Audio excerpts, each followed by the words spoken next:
After a drawn-out period of inactivity, our sun appears in recent months to have been jolted from its deep slumber, blasting tons of plasma into the solar system.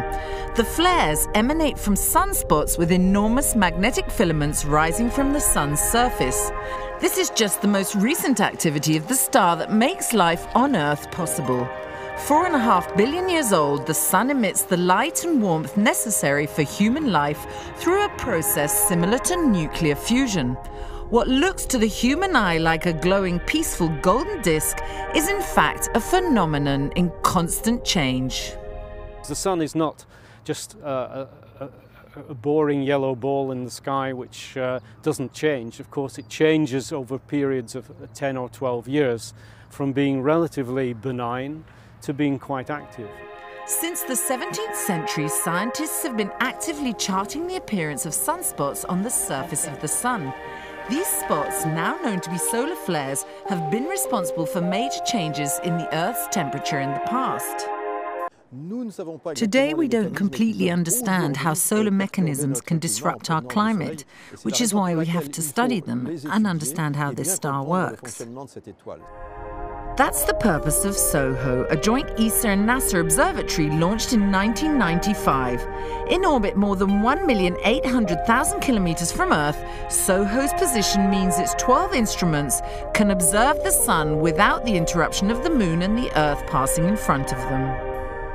The temperature of the sun is 15 million degrees centigrade at its center and 5,500 degrees centigrade at the surface.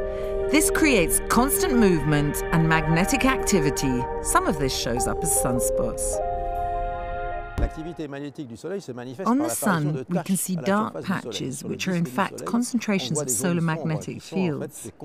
These concentrations happen on the sun's surface and accelerate the particles that we call solar wind. All of a sudden, we have gusts of solar wind arriving on Earth and disrupting our own electromagnetic systems. Traveling at 470 kilometers per second, solar wind can have very serious consequences. To help better understand this phenomenon, ESA launched the Cluster mission 10 years ago.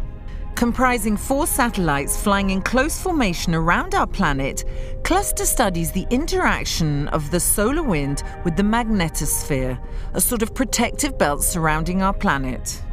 This has introduced a valuable new method of predicting space weather. Storms generated by solar outbursts can seriously hamper, even knock out electrical systems aboard satellites and damage power grids on Earth. Cluster has provided a continuous solar weather watch that, combined with Soho's data, now allows contingency measures to be taken. But the power behind these solar outbursts is still a mystery.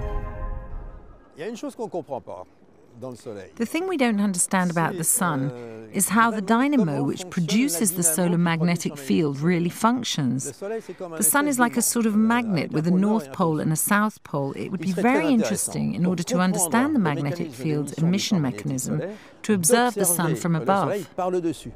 Solar Orbiter will do just this. It's the next ESA mission to work on the sun before the end of the decade. For the first time, optical instruments will be positioned in an orbit that will allow scientists to view the axis of the sun's north and south poles.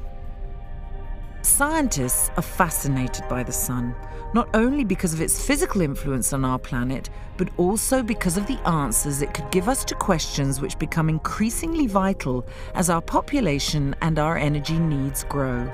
If we can reproduce the sun's thermonuclear reactions on Earth, which is basically the result of fusing hydrogen and helium atoms, the techniques we're developing give us a good chance of having an inexhaustible energy source in the centuries to come. Space observation has enormously changed our understanding of the sun and its mechanisms. Thanks in particular to ESA satellites like Soho Cluster and the next mission, Solar Orbiter, we will surely have new answers to the questions that remain about this mysterious star.